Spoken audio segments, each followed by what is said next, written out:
आज कॉलेज और वन विभाग की ज़मीन के बीच पिस रहा है उन बच्चों का सपना जो अपने घर में रह के, उस स्थान में रह के अपने जीवन की कल्पना कर रहे थे।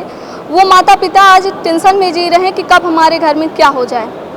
रीवा का जो झिरिया बस्ती है, वहाँ पे एक बस्ती है, उस बस्ती में दो लोग दावा कर रहे हैं। पहला टीआरएस कॉलेज दावा कर रहा है कि जो बस्ती है वो उनकी ज़मीन में है, और दूसरा दावा किया जा रहा है वन विभाग द्वारा, जबकि जो कागज है वो कह रहे हैं कि ये किसी की ज़मीन नहीं है। क्या है पूरा मामला, जान लेते हैं।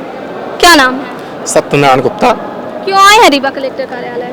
मैं इन बस्ती वार्ड क्रमांक 6 में जिनको बेदखल किया जा रहा है, मैं आम जन अधिकार पार्टी, मैं जिला अधिवक्ता संघ का अध्यक्ष, और इनका वार्ड क्रमांक 6 में इनका मामला ये है कि हमको जो फिल्टर प्लांट से वहाँ स्थापित किया गया था, 6 क्वार्टर बनाकर दिया गया था, रास्ता टीआरएस कॉलेज ने बंद कर दिया था। तो वो रास्ता मंत्री जी खुलवा दिए थे, पानी लाइट राजेंद्र शुक्ला जी सीएम साहब, और इनको ये दस्तावेज मिला था। टीआरएस कॉलेज को वन विभाग ने नोटिस जारी किया था 4/10/2024 को, तो टीआरएस कॉलेज ने कोई जवाब उनको नहीं दिया। तो ये माना जाता है कि उनका झूठी बात है टीआरएस कॉलेज वालों का। और रिकॉर्ड के मुताबिक क्या नोटिस जारी किया था टीआरएस कॉलेज? उन्होंने ये कहा कि 6, 7, 10 के जो पटवारी हल्का का है, इनमें अपना रिकॉर्ड प्रस्तुत करने के लिए, और इनकी जमीन नहीं है टीआरएस का। वो कहते हैं मेरी जमीन है। 6/7/62 की लड़ाई, 62 वाले की मेन मुद्दे की लड़ाई है। तब इन्होंने क्या कि जब जवाब नहीं दिए तो आज इन्होंने न्यायालय पहुंच गए। टीआरएस कॉलेज वाले सबको पार्टी बना दिए हैं, ये है सबको सम्मान दस्तावेज देगा। इसमें डॉक्टर आनंद सिंह हैं, रवीन्द्र तिवारी हैं, शेषवाणी, अन्य अनावेदक गण हैं। मेरा कहना ये है कि जब रिकॉर्ड में खसरे में कहीं भी टीआरएस कॉलेज का नाम दर्ज नहीं है, तो ये जो नक्शे में ठीक है। और राजेंद्र शुक्ला जी ये भी दस्तावेज इधर दिए हैं, दस्तखत किए, कलेक्टर साहब, प्राचार्य साहब, सबको दस्तखत कर दिए हैं। ये माना जाता है कि टीआरएस कॉलेज की जमीन नहीं है, वन विभाग की भी नहीं है। जो वहाँ बसे हुए हैं, ये जमीन अब उनकी हो चुकी है।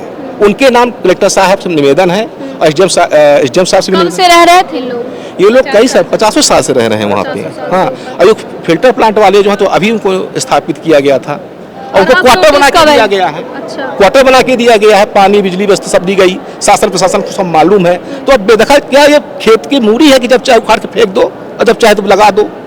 इनको व्यवस्थित किया जाए और इनको सब सुविधा कैसे मिल चुकी है, सिर्फ पट्टा दिला दिया जाए। हमारे कलेक्टर साहब से निवेदन है कि इन गरीबों को पट्टा दिला दिया जाए। एसडीएम साहब कह दें कि इनको कहीं न स्थापित भी न करें, इनको वहीं का पट्टा दे दिया जाए। बस यही मेरा कहना है। तो ये नोटिस कब आई इन लोगों को कि खाली कराओ? 26 तारीख को आई, 26 मई को आई है। 26 मई को आई है। और ये सभी पार्टी दमदार है, सब आके खड़े हो गए, निडर होकर खड़े हो गए कि भाई बताओ आपको क्या मामला है। वन विभाग कहता है मेरा है, टीआरएस कहता है मेरा, ये किसी की नहीं है। जो वहाँ बसा है, जिसको आवंटित किए हैं, उसका पट्टा दिला जाए, उसी का है ये। तो रीवा कलेक्टर कार्यालय क्यों आए हैं? भाई हमारा यहाँ पेशी है, तो पेशी में सब उपस्थित हुए हैं। कौन बुलाया है पेशी में? नजूल तहसीलदार। अच्छा। ये है मेरे पास मुसन्ना है, मुसन्ना लेने। तो अब अगला कदम क्या होगा?